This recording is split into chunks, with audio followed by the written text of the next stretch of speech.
atubariki. Dieu le bénisse.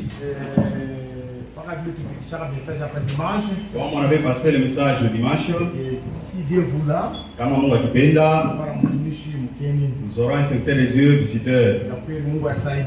C'est vrai, tu as aidé. Le secteur des yeux parmi nous. C'est le frère Lumanga de l'assemblée de Lubumbashi. Le secteur des yeux n'est pas venu seul. Il est accompagné de son épouse. La sœur Mako veut tenir debout. C'est l'épouse au serviteur de Dieu. Et ils sont venus ensemble.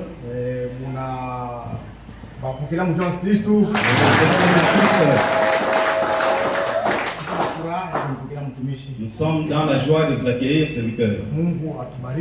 Que Dieu le bénisse. C'est le moment d'écouter la parole de Dieu. Je tiens à saluer l'Église de Dieu vivant au nom du Seigneur Jésus-Christ.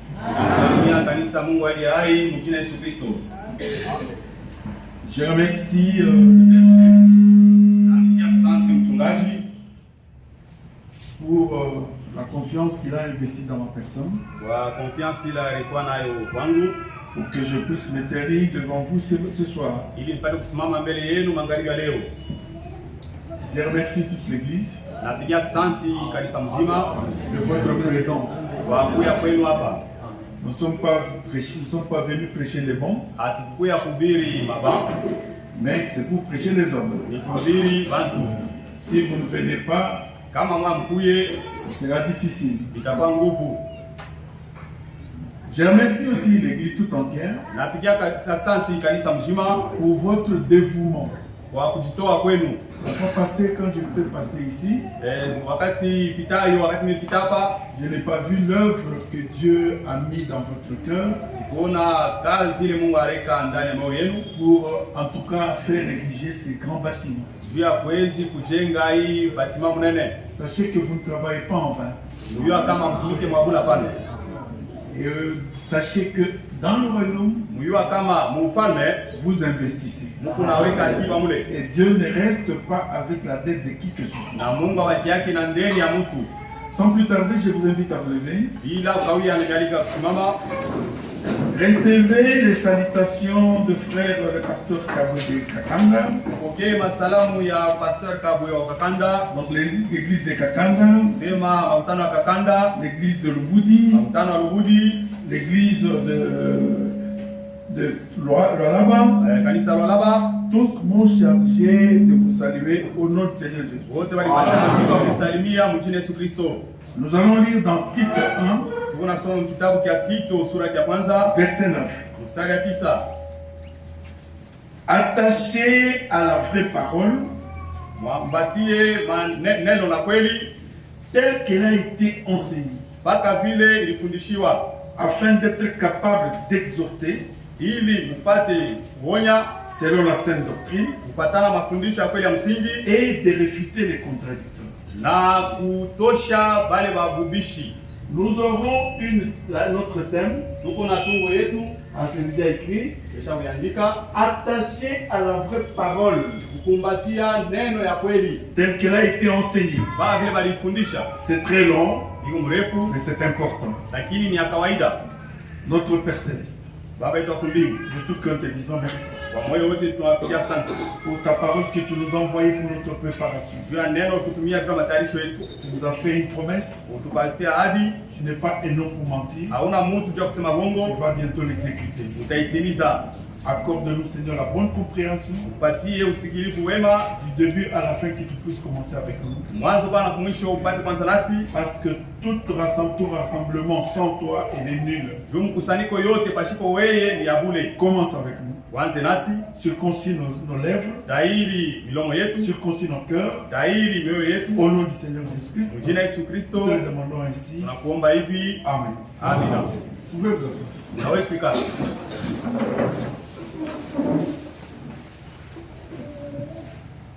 Nous allons lire dans Jean 14. C'est une écriture qui nous est familière.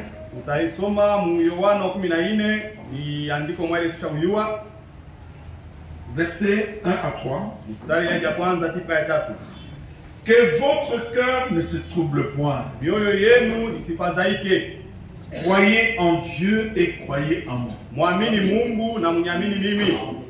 Il y a plusieurs demeures dans la maison de mon père. Huko makao mengi katika nyumba ya baba yangu. Si cela n'était pas, Kama ikukuyeko, je vous l'aurais dit. nilipasha kuniambia. Je vais vous préparer une Mimi place. naenda kumitayarishia fashi. Et lorsque je m'en serai allé Na wakati nitakwenda et que je vous aurai préparé une place, na kuwatayarisha nini fashi, je reviendrai mitarudia afin que là où je suis, ili pale mtakapokuwa vous y soyez. mpate kuwa hapo vile vile.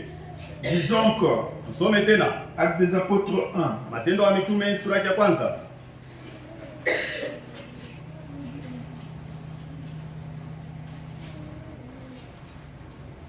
À partir du verset 8. Kuanzia mstari ya 8. Vous recevrez une puissance. Mutapokea uwezo.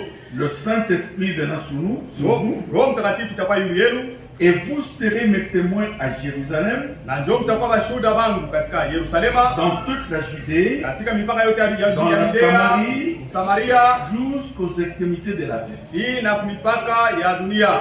Après avoir dit cela, Kisha kusema maneno haya, il fut élevé, akanyanyuliwa, et pendant qu'il regardait, na wakati walikuwa wanamtazama, et une nuée les déroba de leurs yeux. na wingu mwa ikamfunika kwa macho yao. Comme ils avaient les regards fixés vers le ciel, Sawa vile macho yao ilikuwa inaangalia pa kumbingu, pendant qu'ils s'en allaient, wakati Yesu anaanza kwenda, voici deux hommes, tazama watu wawili vêtus de blanc leur apparurent. wenye kuvala mavazi meupe wakaonekania, Il leur dit, wakawaambia et dire, na kusema, hommes galiléens, nini watu wa Galilaya, pourquoi vous arrêtez-vous à regarder au ciel? kwa nini mwache kutazama kumbingu? C'est Jésus qui a été enlevé au ciel, Huyu Yesu alinyanyuliwa kwenda kumbingu, du milieu de vous, katikati yenu, reviendra de la même manière atarudia tena mpaka mnamona moya moya, que vous l'avez vu allant au ciel. hivi mnamwone kunenda kumbingu.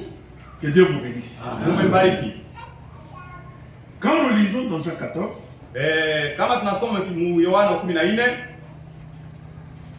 nous voyons Jésus-Christ tunaona Yesu Kristo qui dit, qui rassure les apôtres, hakikishia ba mitume que votre cœur ne se trouble pas. ya kama mioyo yenu isifadhaike. Je vais vous préparer une place. Mina kwenda kumitayarishia fasi. Mais quand nous lisons cette écriture, Na wakati tunasoma hii andiko, qui comprend mieux cette écriture? ni nani unanishikia mzuri hii andiko? Parce que vous devez savoir Kwani mnapasha kujua que c'est la promesse principale ya kama ni malako ilikuwa ya kawaida pour notre foi. juu ya imani yetu. Maintenant, je voudrais savoir, Sasa mimi napenda kujua, est-ce qu'il y a quelqu'un qui a mieux compris cette écriture, eti kuko mtu ule anashikia mzuri andiko, qui peut nous dire qu'est-ce qu'il entend par cette écriture? ule anaweza kuambia anashikia nini pa hii andiko? Y a-t-il quelqu'un? Kuko mtu Que votre cœur ne se trouble point. mioyo yenu isifadhaike, Je vais vous préparer une place. nilienda kuitayarisha Et fashi, lorsque je serai allé na wakati nitakapokwenda et que je vous aurai préparé une na place, kuisha kumitayarisha fashi, je reviendrai. nitarudia. Qui comprend mieux? Nani anashikia mzuri? Y a-t-il quelqu'un qui a bien compris cette Kuko mtu écriture? ule anashikia mzuri andiko Pour gagner le temps. juu ya kukomboa wakati. La vie de notre Seigneur Jésus-Christ Maisha ya Bwana wetu Yesu Kristo allait prendre fin sur cette terre. ilipasha kufika kumwisho kwa hii dunia, Et il devait partir na alipasha kwenda pour un certain but. juu ya kifukuzio mafulani. Il fallait qu'il meure. Ilipasha yeye akufe, Il fallait qu'il puisse accomplir la rédemption pour son peuple. ilipasha atimize ukombozi juu ya watu wake. C'est pourquoi il dit, Ndio kwa maana anasema je m'en vais vous préparer une place. mimi nakwenda kumitayarishia fasi. Si vous voulez bien comprendre cette écriture, Kama unapenda kuelewa mzuri hii andiko, il est en train de nous rassurer eko natuhakikishia que la vie sur cette terre ya kama maisha pa dunia hapa ne se termine ou ne s'arrête pas avec la mort. Aishimamie palufu hapana.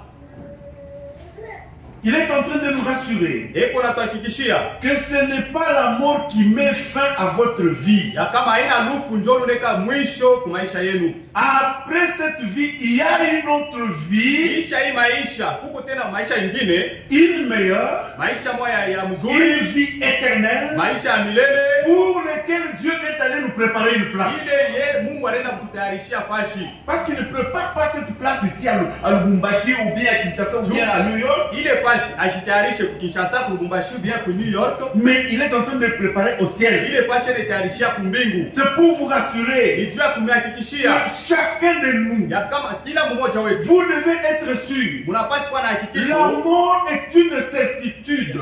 Lufu ni vya kweli, C'est une évidence. ni vya kweli, ni kionyesha kweli. Chacun devra affronter la mort. Kila mtu ataonja lufu, Tôt ou kwa tard. leo wala nyuma. Que vous puissiez, quoi que vous puissiez être, Ukwe hata nani, vous devez savoir que vous devez affronter la mort. unapasha kujua sema na wewe utakufa. Mais pour les chrétiens, Juu ya Wakristo, la mort n'est pas la fin de notre vie. lufu haina njoo mwisho wa maisha yetu, hapana. Il y a une autre vie en dehors de cette vie que nous avons ici. Huko maisha ingine kisha hii maisha hapa dunia. Maintenant, vous devez savoir, Sasa mnapasha ujua, mon frère, ma soeur, ndugu yangu, dada yangu, chacun de nous a la mort devant lui. kila mmoja wetu yuko na lufu kumbele yake. Où vas-tu passer ton éternité? Milele yako utapitisha wapi? Comment vas-tu affronter cette mort? Hii lufu utakutana nayo je? La vie que nous avons sur cette terre, Hii maisha tunayo kwa dunia c'est une vie incertaine. ni maisha moya ya shok na hakika. Parce que la mort peut te frapper même dans le sommeil. Juu lufu unaweza kubamba hata mbushingishi. La mort peut te frapper n'importe où, frère. Lufu unaweza kubamba hata fashikani. Tu peux avoir des richesses sur cette terre. Unaweza kuwa na mali pa hii dunia. Tes richesses, quand la mort frappe, Mali yako wakati lufu inakufikia, tu ne peux rien amener. hautaleta kukintu kile mali yako. Tu ne peux pas amener avec toi dans la mort quoi que ce soit. Hautakufa na kitu hata kimoya. La vie sur cette terre est incertaine. Maisha pa hii dunia iko haina hakika. Il n'y a pas de certitude dans le mariage. Hakuna hakikisho hata mundoa. Il y a des gens qui se sont déjà fiancés. Huko bantu bale balichumbia, Ils ont déjà préparé tout Voilà. Même loué les salles. banatayarisha vyote, banaluwe na sala, Et avant le jour J, lakini mbele ya ile siku ya karamu, l'homme ou la femme meurt, bwana ou bien bibi anakufa. laissant les invitations Banaacha ile invitation avec des mets qui sont déjà préparés. na vyakula amesha kutayarisha. L'homme ou la femme meurt. Bibi wala bwana anakufa. Il n'y a pas de certitude dans le monde. Hakuna hakikisho mundoa. Vous pouvez même être dans le mariage avec votre mari. Munaweza kupata mundoa na bwana yenu.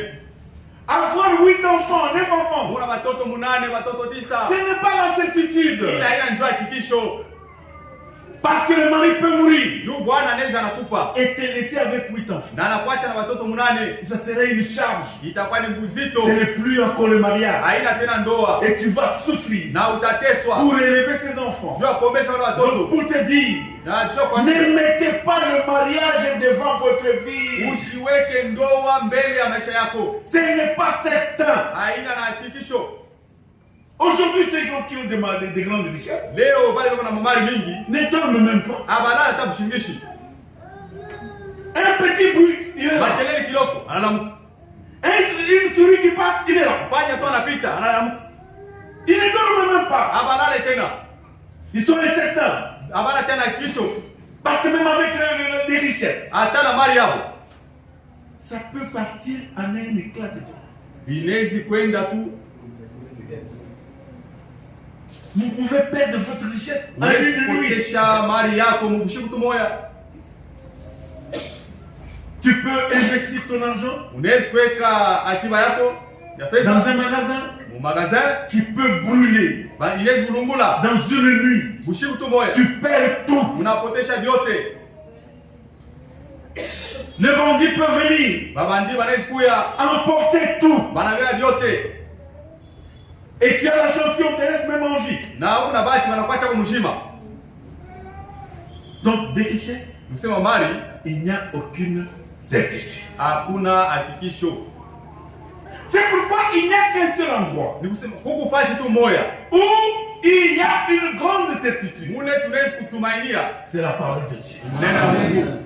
C'est pourquoi la Bible dit Ndio kwa maana Biblia le inasema ciel et la terre passent. mbingu na dunia vitapita, Tout ce qui est dans cette terre vyote vile vipa hii dunia hii va passer. vitapita. C'est pourquoi Jésus disait Ndio kwa maana Yesu anaanza kusema je vais vous préparer une place ninakwenda kutayarisha fashi, dans un endroit sûr fashi mwa ile ya hakika, où rien ne peut passer. mule hakuna kitu kitapita, Nous vivrons éternellement avec tutaishi lui.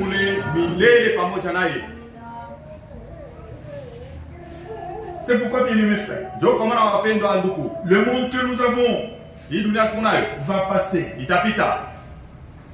Le bien matériel, Mali yetu, n'aimez pas le monde. msipende dunia, Ne vous accrochez pas au monde. mshambatie dunia. Le monde va passer Dunia itapita avec tout ce qu'elle renferme. na vyote vile kuviu ndani ya dunia Ça va passer. itapita, C'est éphémère. ni vya kupita. La femme va passer. Mwanamke atapita, Le mari va passer. bwana atapita, Mais accrochez-vous à ce qu'il ne passe pas. mkumbatie bila viwezi kupita. C'est la parole de Dieu. Ni neno la Mungu.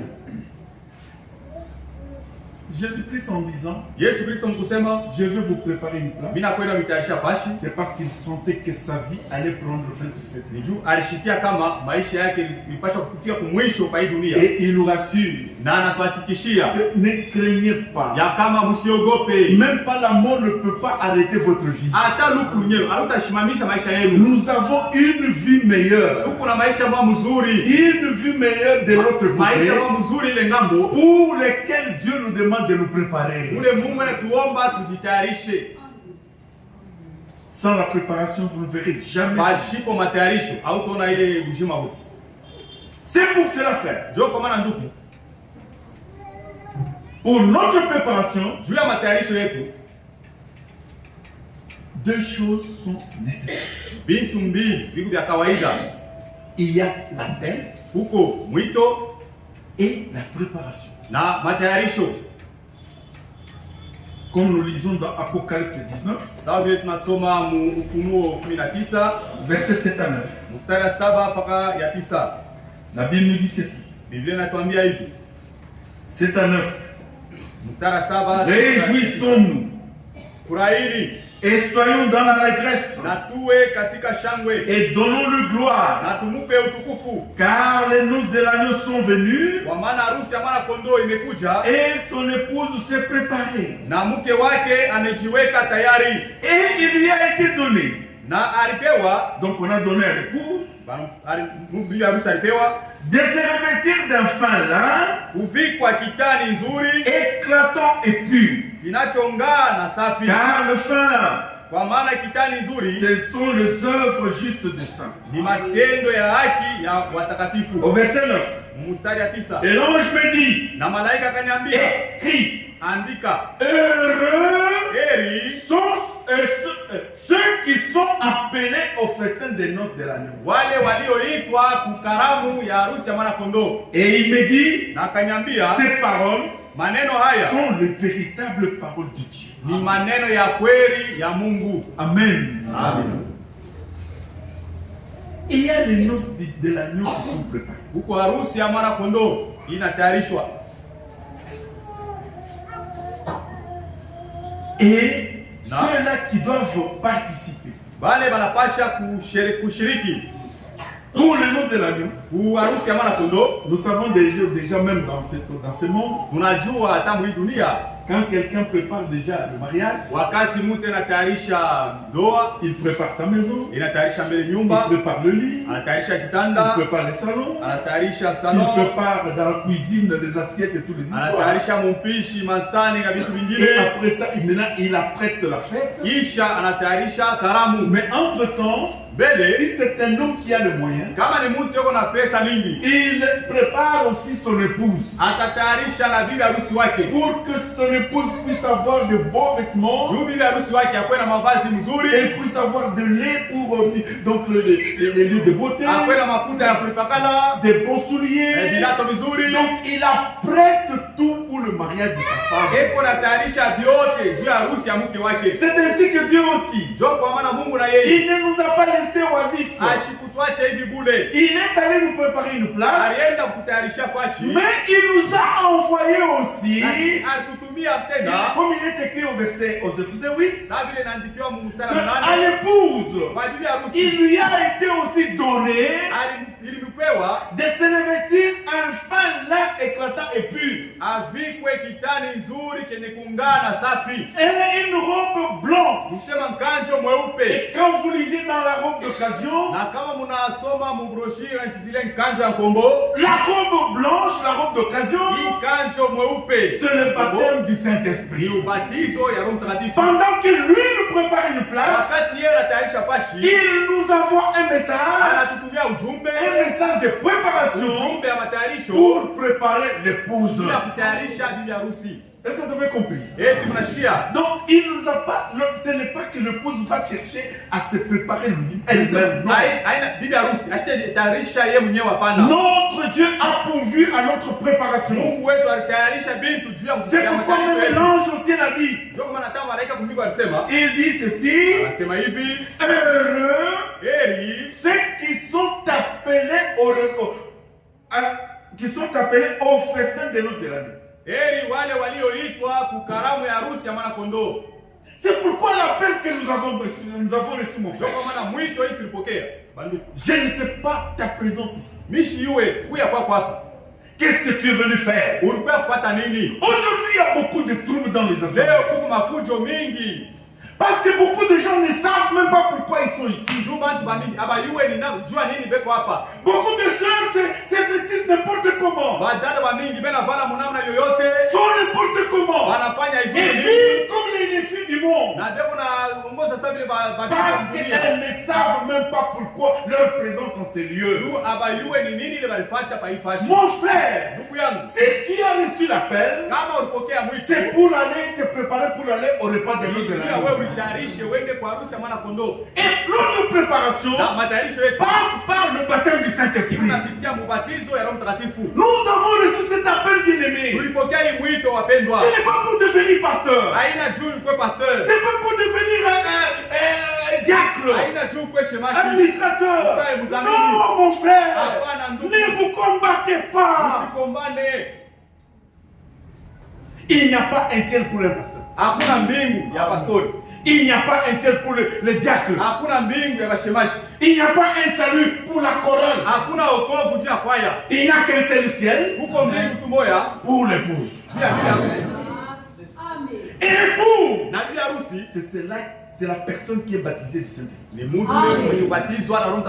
C'est pourquoi le message nous a été envoyé. C'est pour notre préparation. C'est pourquoi, frère, il y a l'appel et il y a la préparation. Qui nous sont, ce sont les deux éléments que Dieu a envoyés à notre temps pour préparer l'épouse. Si tu as reçu l'appel, même si on ne te marie pas, ce n'est pas important. Ce n'est pas essentiel. Cela ne va pas enlever ne va pas empêcher que tu sois enlevé. Parce que beaucoup de femmes aujourd'hui, même des filles, ne sont qu'en train de penser au mariage.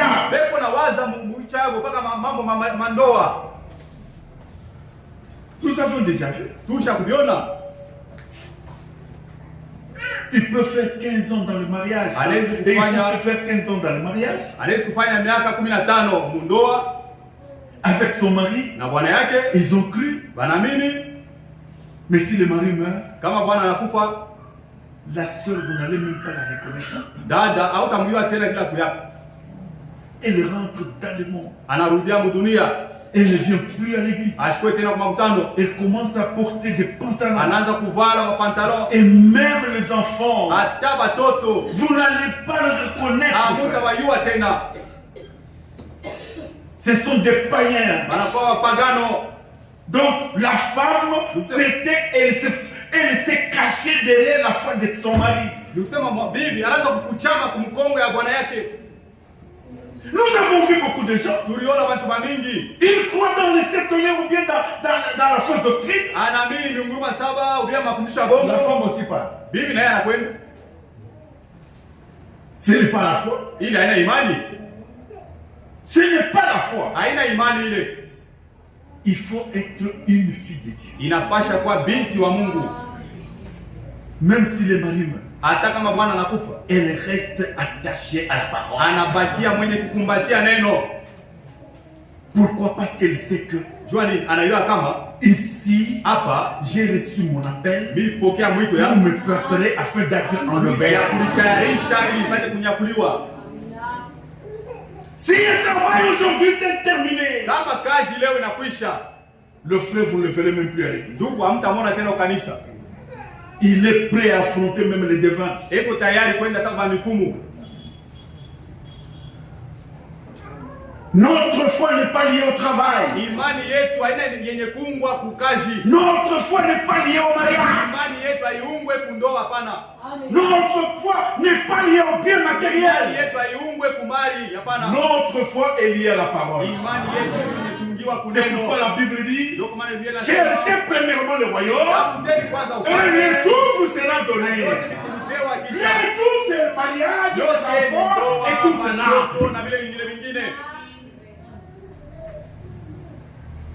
Le travail, c'est Dieu qui donne. Kazi ni Mungu ndiye anataka. Le tout, c'est Dieu qui donne. Yote ni Mungu ndiye anataka. C'est pourquoi, bien aimés frères, Ndio kwa maana wapendwa ndugu, restons attachés à la parole. Tubakie benye kukumbatia neno. Pour notre préparation, Juu ya matayarisho yetu, Dieu a pourvu d'un message. Mungu alitayarisha vizazi.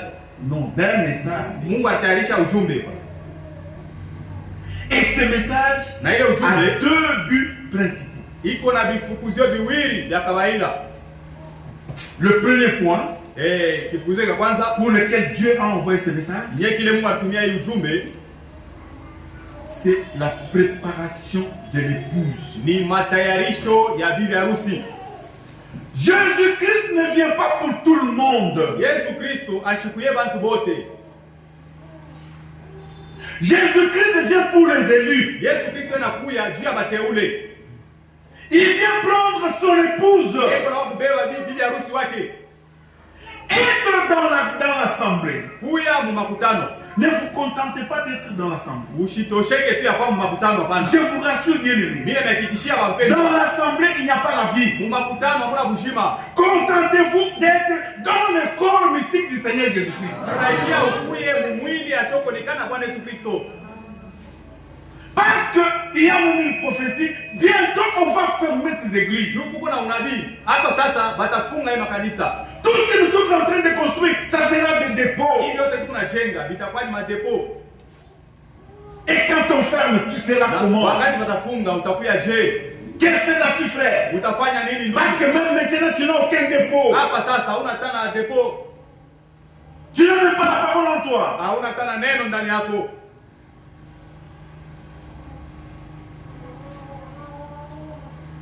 Le message nous a été envoyé. Ujumbe batutumia hayo, c'est pour notre préparation. Ni juu ya matayarisho yetu.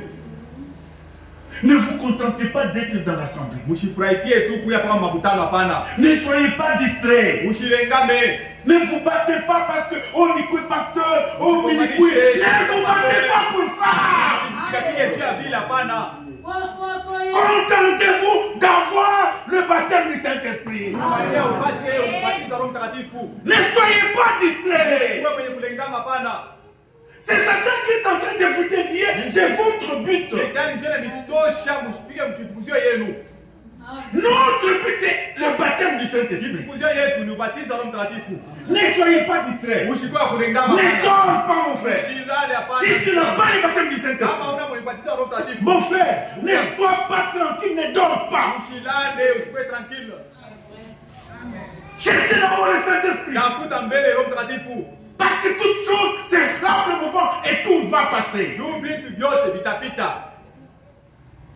Il n'y a qu'une seule chose Kuko tu kitu kimoja qui demeure. kile kitekala milele. La parole. Ni neno. C'est le Saint-Esprit. Roho Mtakatifu. Vous n'avez pas été appelé ici pour que vous construire. Non. Haukuitwa hapa juu mjenge, hapana. Dieu t'a envoyé pour que ton cœur puisse recevoir le baptême du Saint-Esprit. Mungu alikutumia hii ujumbe juu roho yako ipokee ubatizo wa Roho Mtakatifu. Beaucoup de gens sont distraits. Bantu bamingi ndio kwenye kulengama.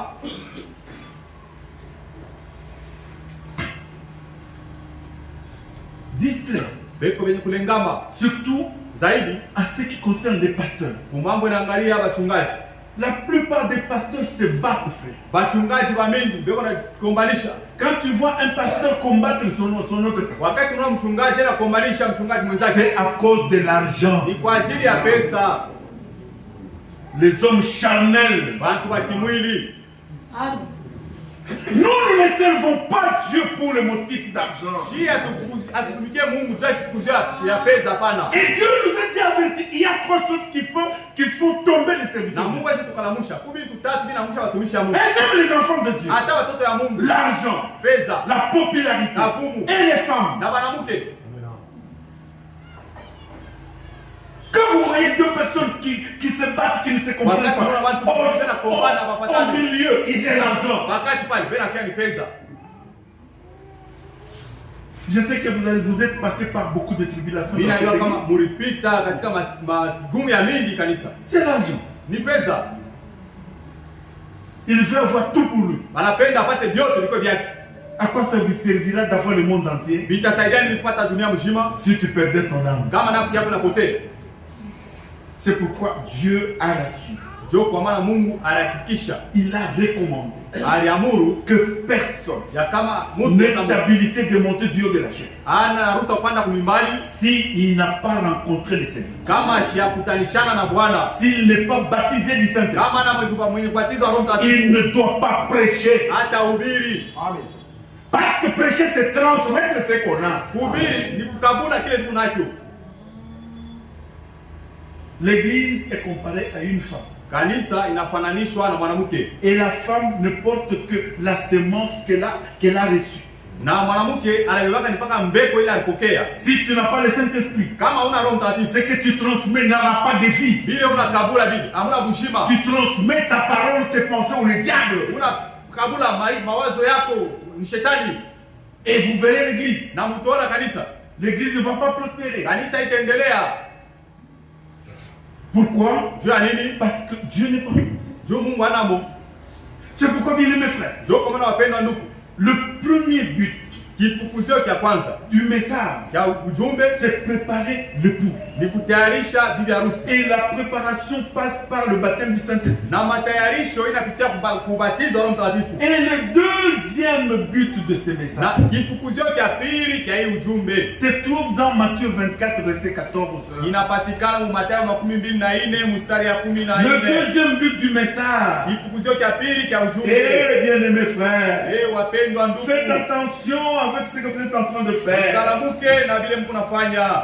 Écoutez, lisons très bien. Usome mzuri, Suivez. fuate. Et cette bonne nouvelle du royaume Na hii habari njema ya ufalme sera prêchée dans le monde entier itahubiriwa dunia mzima pour servir de témoignage juu ya kusaidia kwa ushuhuda à toutes les nations. kumataifa yote, Alors viendra la na fin. kisha njo mwisho itafika. Cette parole concerne notre période. Hii neno inaangalia wakati yetu. Paul a prêché, Paulo alihubiri, mais la fin n'est pas arrivée. lakini mwisho haikufike. Est-ce que vous comprenez?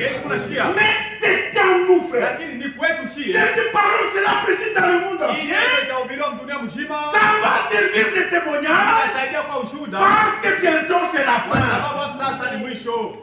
Que signifie témoignage? Maana ya ushuhuda ni nini? Cela veut dire Ni kusema que ce message, hii ujumbe pour ceux-là qui vont croire, wale wataamini ils vont recevoir le baptême du Saint-Esprit, watapokea ubatizo wa Roho Mtakatifu, ils seront sauvés wataokolewa et ils vont être enlevés. na watanyakuliwa. Mais pour ceux-là qui ne croient pas, Wale hawaamini, Dieu ne peut pas condamner quelqu'un sans avoir averti Mungu avant. hawezi hukumu mtu bila kumkalamusha. Hapana.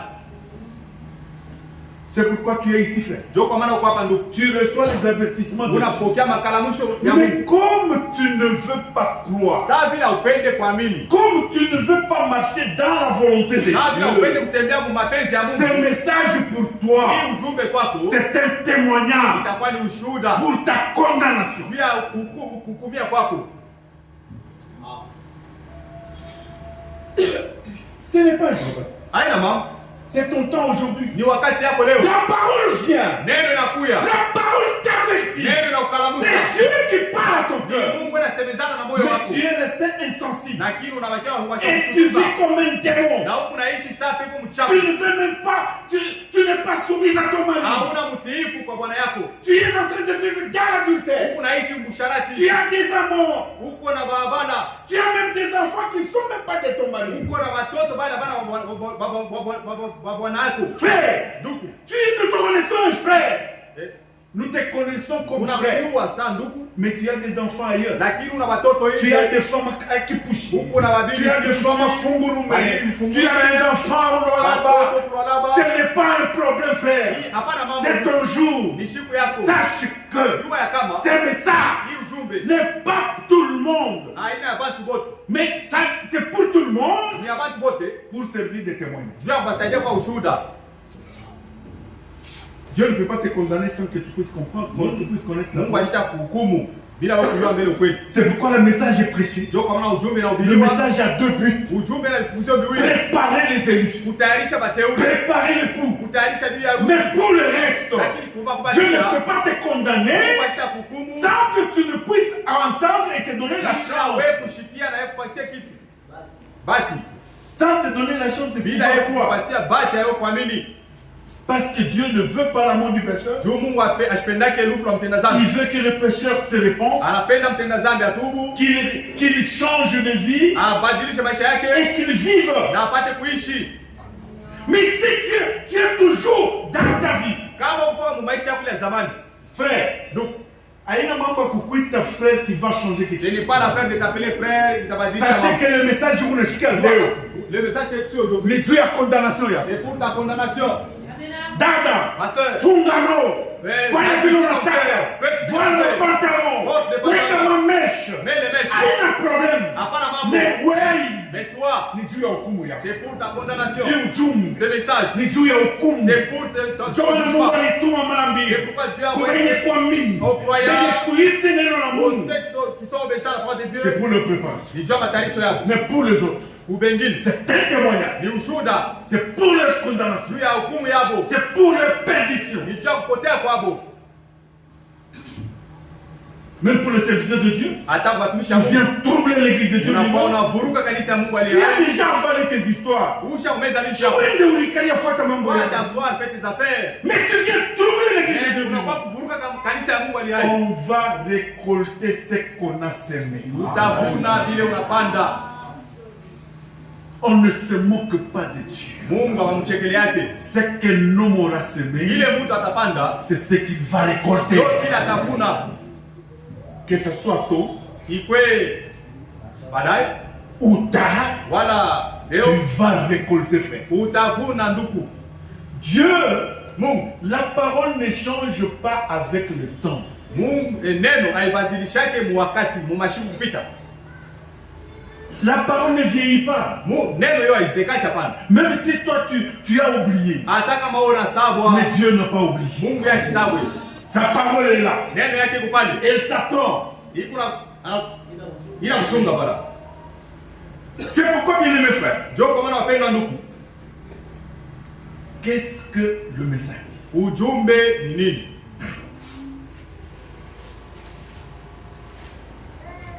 Je voudrais d'abord attirer votre attention. Nipenda mbe kupota angalisho yenu.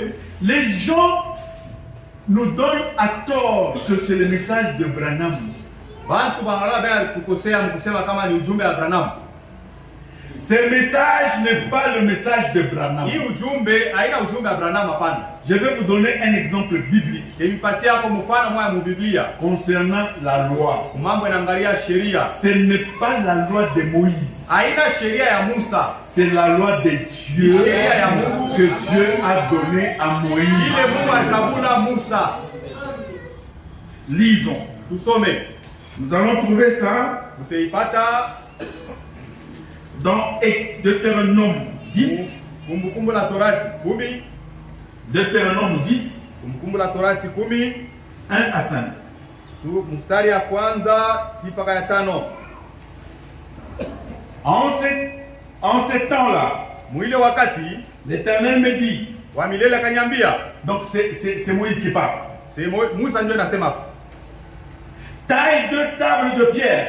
Chonga maibwe mbili Comme le premier.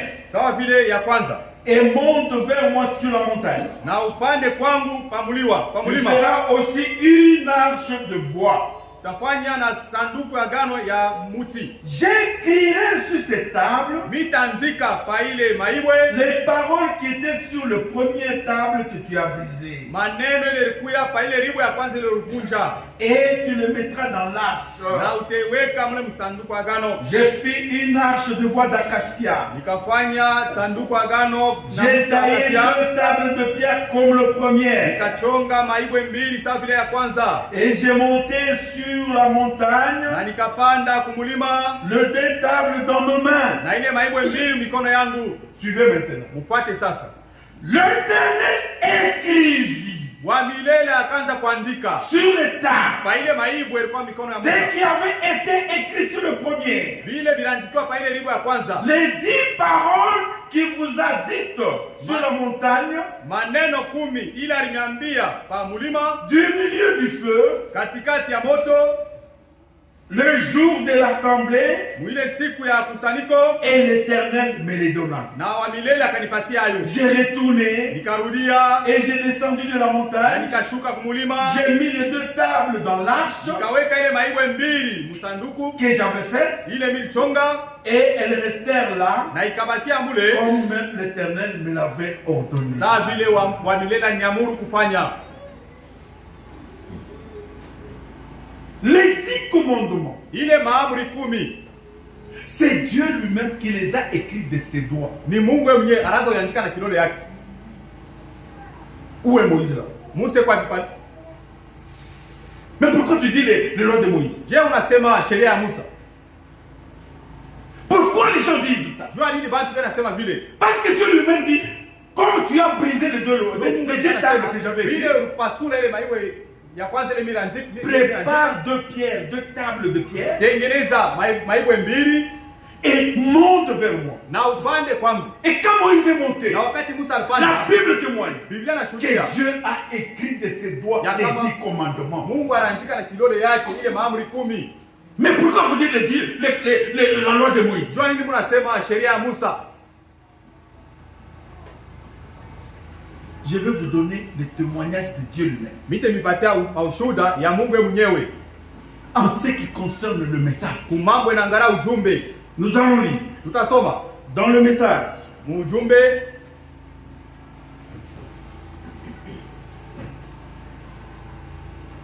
Pourquoi le Saint-Esprit a été donné? Jua nini Roho Mtakatifu ilipewa? À la page 72, Page yake 72, paragraphe 142. paragraphe 142. Je lis. Ninasoma. J'entendis les clapotis de l'eau. Nikasikia makelele ya maji. Ok. Donc c'est le 11 septembre 1933. Ilikuwa ni le 11 septembre 1933. Quand Frère Branham était en train de baptiser la 17e personne. Wakati ndugu Branham anaanza kubatiza mtu wa 17. Il y avait un grand rassemblement de gens qui étaient venus se faire baptiser. Kulikuwa bantu bamingi balikuwa kule juu batizwe naye. Et quand il commençait à baptiser, Na wakati anaanza kubatiza, arrivé au 17e personne, kufika pa mtu wa 17. c'est là que cet événement s'est accompli. Jo pale mambo ilifanyika. Qu'est-ce qui est accompli? Ni nini kitimiliki? Branham dit que j'entendais les clapotements de l'eau sur les pierres. Anashika saa makelele ya maji vile atemkanga fa makelele pa maibwe. Et maintenant il nous dit, Na là-bas à la rivière Oyo, pale ku mutoni ya Oyo, quand j'étais un tout jeune prédicateur, wakati nilikuwa mhubiri mwa kijana d'environ 22 ans, wakadiri miaka 22 et que j'ai chanté ça là-bas, na nilianza kuimba huku na kule, j'ai entendu une voix me dire, nikashika sauti moja inaniambia, Lève les yeux. Nyanyua macho yako. Branham n'est pas venu avec son message. Branham hakukuja na ujumbe yake mwenyewe, hapana. Il avait cru et il avait reçu un ministère comme toi et moi. Alipokea huduma kama vile wewe na mie. Quand il était en train de baptiser la 17e personne, Wakati anaanza kubatiza mtu wa 17, une voix lui dit, sauti moja inamwambia, lève les yeux. nyanyua macho yako. Ce n'est pas que lui a levé les yeux directement, ou bien lui a commandé Alinyanyua macho la colonne de feu venir. Anamuru gusa moto ikuye, hapana. Mais on lui a dit, Lakini balimwambia, lui ne savait même pas. ye ashikujua hata kitu. Il ne connaissait même pas, il ne voyait même pas, il n'a pas su qu'il y avait déjà la présence de Dieu. Ashikujua kusema ke parikuwa uwepo wa Mungu pale. Mais Dieu lui dit, Lakini Mungu anamwambia, Siki, lève les yeux. nyanyua macho yako. Vous direz que c'est moi qui l'ai dit. Lève les yeux. Sauti inamuuliza la musha macho. Voilà cette grande lumière qui est arrivée. Asema wakati nitalamusha macho, nikaona ile nuru kubwa, ile guso la moto ikafika, Suspendue en plein là, ikasimama mpepo, qui est descendue sur moi na ikashuka pale yule yangu pale nilikuwa mwenye kusimama, et qui a dit, na sauti ikatoka, na ile nuru ya moto ikasema, comme Jean-Baptiste a été envoyé comme précurseur de la première venue de Christ, paka vile nilitumaka Jean-Baptiste mkuja kwangu kwa mara ya kwanza, tu auras un message qui sera le précurseur de la seconde venue de Christ. tu auras ni kusema nini? Utapata, c'est-à-dire quoi? Tu auras ni kusema nini? C'est que tu as ça? Nisema huko nayo. Ça vient de toi? Est-ce que inatoka kwako? Tu auras ni kitu unaona na kupatia. C'est la chose que tu n'as pas, on t'a donné. Il n'avait pas le message. Ashikwe na ujumbe. Et même ces jours-là, Hata ile il shida. n'avait même pas encore le message. Ashikwe na ujumbe. Mais le message, Dieu lui a dit, Lakini Mungu anamwambia, tu auras. utakuya. C'est dans le futur Ni mambo itakuwa que kumbele. Dieu va lui donner le Mungu message. atampatia ujumbe. Il n'avait rien. Achukue na kitu. D'où vient que c'est le message de Branham? Sasa ujumbe wa Abrahamu iko wapi? Nous allons en parler. Tutazungumzia hapo. Écoutez, Mshiki. je pouvais bien vous emmener, vous apporter l'évangile. Mimi pasha kumiletea injili. Parce que beaucoup de gens sautent sur l'évangile. Juu bantu wamingi walukaka Parce wakati que injili. l'évangile donne l'espérance. Juu injili inataka matumaini. Mais l'évangile, c'est un filet. Lakini injili hiyo ni makila. C'est pour attraper les poissons. Ni juu ya kukamata samaki. Mais si on a déjà attrapé les poissons, Lakini kama tusha kukamata samaki, vous êtes déjà attrapé. mwe mwisho kukamatiwa makila. Il faut vous nourrir. Inapasha kumirisha. Vous n'êtes pas encore au lait. Hamuna tena kumajiba. Je connais de quelle assemblée je parle. Mimi najua ni makutano kanisa C'est nazungumzia. l'assemblée des premiers-nés. Ni makutano bazaliwa wa C'est kwanza. pourquoi on doit vous donner les choses dures. Kupatia vitu vya nguvu. Hapana majiba tena. Ile encore. Hapa ni kukamata mnofu na kata. La chair, Juu uko deja na meno. parce que vous avez le temps. Bébé awende kumpatia mnofu Les bébés, tu ne itamuua. peux pas lui donner la chair. Kwani ni Ça va chakula le ya tuer. bien mais itamuua. Pour lui, c'est une bonne nourriture, ça va le tuer. C'est pourquoi si c'est une église bébé et que tu leur donnes des Kama choses ni comme kanisa ça, watoto wachanga, tu lui donnes de telles choses, ils vont mourir. watakufa. Ah, comment nasema Branham? Comment nasema Branham? Joli bébé.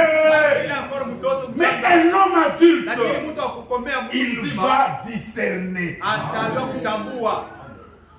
Continue mon frère. Oh, comment pouvais-je le croire? Asema nilipasha, comment nilipasha kuamini kile kitu? Mais c'est arrivé quand même. Asema ikafika. Et ce soir, Na magharibi ya leo, le feu du réveil brûle tout autour du monde. asema moto ya msho ya neno ya message inawaka dunia. Alléluia. Amen. Hii colonne de feu. Cette colonne de feu, Kile kilimfikia Branham ce qui était arrivé à Branham, akina kitu personnel. n'est pas une chose là particulière. Ndio maana colonne de feu haina Branham. C'est pourquoi la colonne de feu n'est pas Branham. Et kuangalia mbele mu acte 9 verset 3. Observons dans Matendo ya Mitume 9 mstari wa 3. C'est arrivé à un autre serviteur de Dieu. Bilifikia kwa mtumishi wa Mungu mwingine. Pourquoi la colonne de feu était descendue le 11 juin 1933? Juu ya nini nguzo ya moto ilishukaka mu 11 juin 1933? C'était pour confirmer. Ni juu ya kuhakikisha Dieu a voulu confirmer au monde entier Mungu alipenda ahakikishe kudunia mzima que le message ya kama ujumbe que cet homme porte ile huyu mtu anabeba vient de moi. inatokea kwangu mimi Mungu. Pour confirmer le mystère, le ministère de cet homme. Juu ya kuhakikisha huduma ya huyu mtu. C'est pour cela que Dieu est descendu. Ndio kwa maana Mungu alishuka. Et la voix se fit encore. Na sauti kasikilika. Et tout le monde a entendu. Na watu wote walishikia. Et beaucoup de témoignages. Na maushuda mingi. Beaucoup étaient tombés. Ba mingi wanaanguka. Beaucoup s'étaient évanouis. Ba mingi wanakauka. D'autres étaient en train de prier. Wengine wanaanza kuomba. D'autres en train de chanter. Wengine wanaanza kuimba. Et c'est un fait vérifiable aux États-Unis. Ni mambo moja ilikuwa ya kweli kule Marekani. C'est pourquoi c'est écrit. Ndio kwa maana binaandikiwa. Ce n'est pas moi qui ai écrit. Haina mimi naandika hapana. Et frère Branham en donne. La colère de quoi ça? Des témoignages. Analeta ushuhuda, anashuhudia. Je vais vous lire encore dans un autre message. Mite nisomea tena mjumbe. Il en parle de la même manière. Yeye kuna isema pa mnamna moya moya. Dans Acte 9. Mu Matendo ya Mitume 9. Suivez. Fuate. Commençons le premier verset. Tuanzie mstari wa kwanza.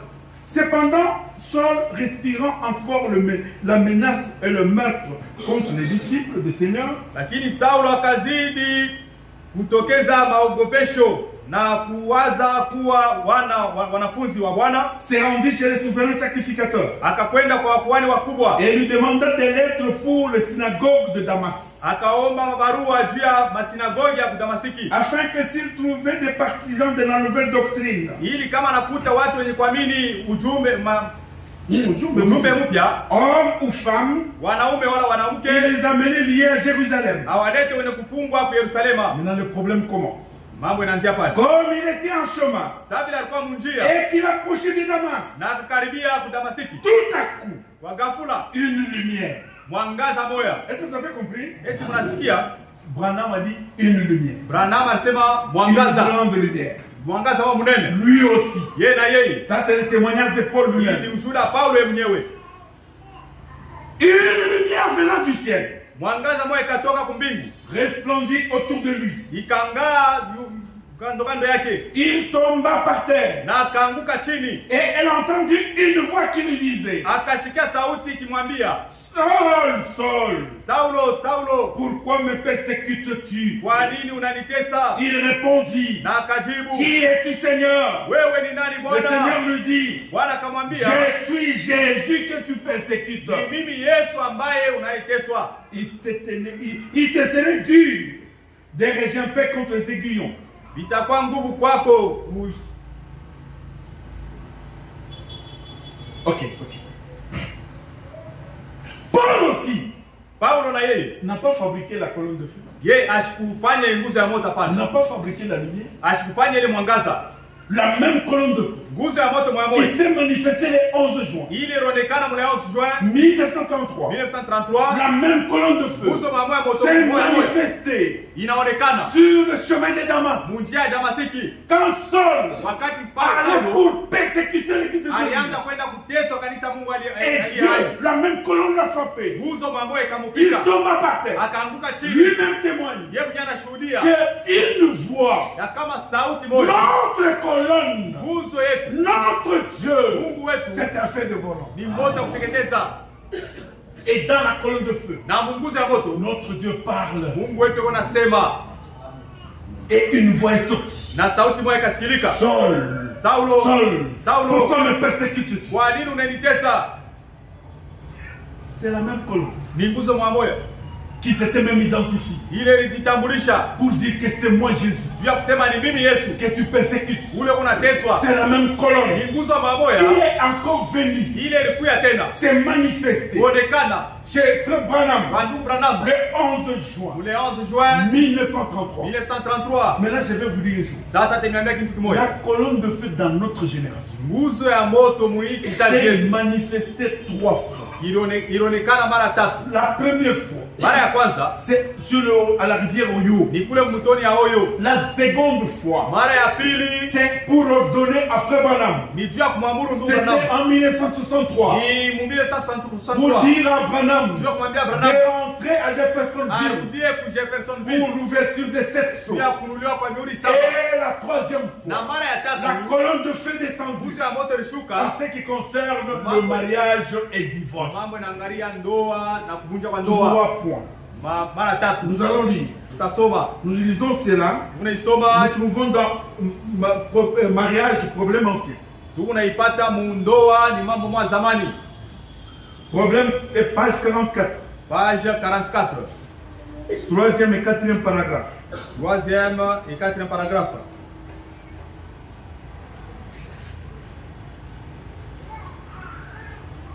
Page 44. Kurasa yake 14.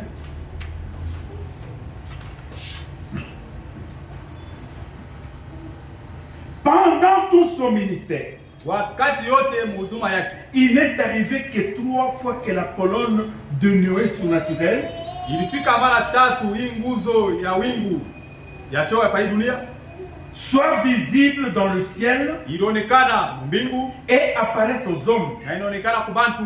La première fois, Mara ya kwanza c'était en juin 1933, ilikuwa ni mwezi ya 6 1933 lorsqu'il a été envoyé. wakati alitumwa. La seconde fois, Mara ya pili c'était en février 1963, mwezi ya pili mu 1963 avant l'ouverture des 7 sceaux. mbele ya kufunuliwa kwa mihuri Et la saba. troisième Na fois, mara ya tatu en rapport avec le mariage et divorce, kumambo inaangalia ndoa na kuvunja kwa ndoa c'était en février 1965. ilikuwa ni mu mwezi ya pili 1965.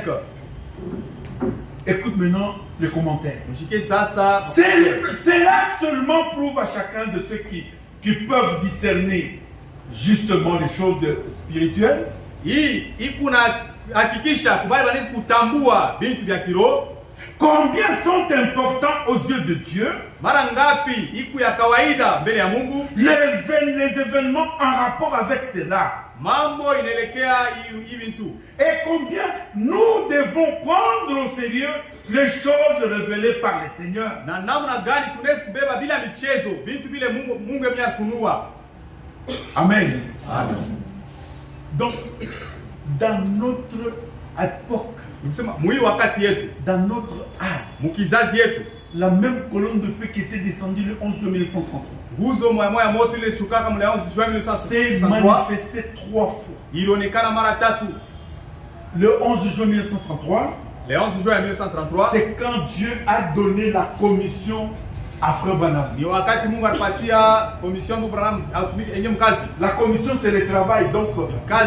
Donc il a donné le travail. Anampatia kazi. Il lui dit ceci. Anamwambia kusema De même mara vile que vile Jean-Baptiste vile Yohana a Mbatizaji été envoyé comme précurseur de la première venue, alitumwa saa mtangulizi wa kuja kwa kwanza, tu es envoyé wewe nakutuma avec un message na ujumbe qui va préparer ma seconde venue. ile itatayarisha kuja kwangu kwa pili. Maintenant, nos frères, Sasa banduku yetu, nos frères tonnéristes banduku yetu baliunguruma, ont changé.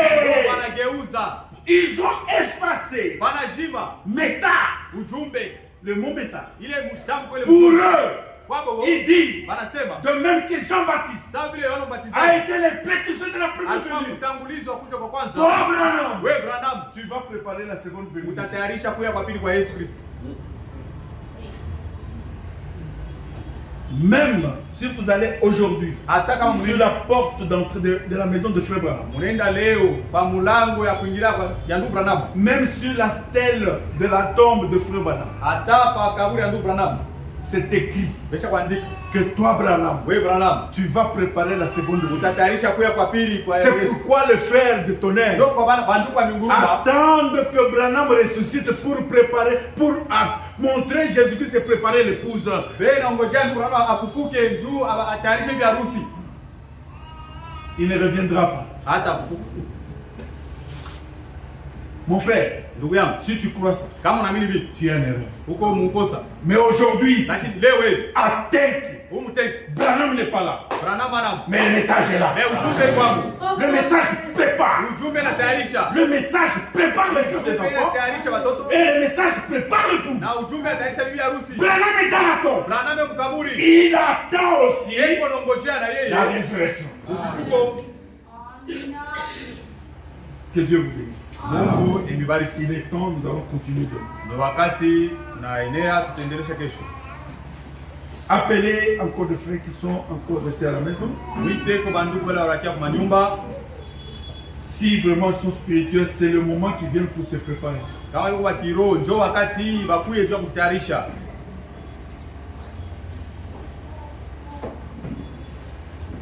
Que Dieu vous assiste Mungu akwe nani et qu'il vous donne la compréhension spirituelle. na vipatie usikilivu wa kiroho.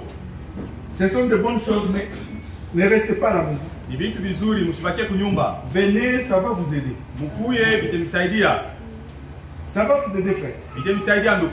Vous comprendrez. Mtashikia. Nous allons même parler Na tutazungumzia du but de message.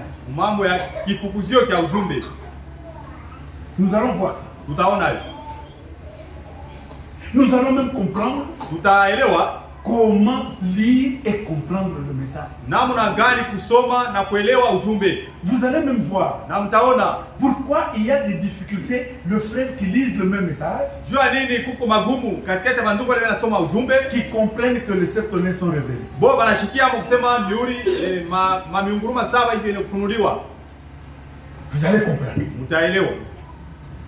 Si nous avons le temps, Kama tuko na wakati vous allez aussi comprendre mtaelewa le ministère de Frère Franck. huduma ya ndugu Frank. Beaucoup même ne veulent même pas lire. Ba mingi apenda hata kumsoma. Beaucoup n'en veulent même pas. Ba mingi abampenda hata. Si vous ne lisez pas, Kama msome c'est que vous l'avez refusé même Franck et Branham lui-même. ni kusema mnakatala na mwenye Branham. Nous allons lire. Mtasoma. Je vais tout vous apporter. Vite vileta vyote. Vous allez comprendre. Mtaelewa. Que Dieu vous bénisse. Mungu emibariki. Ne restez pas à la maison. Msibakie kunyumba. Venez. Mkuye.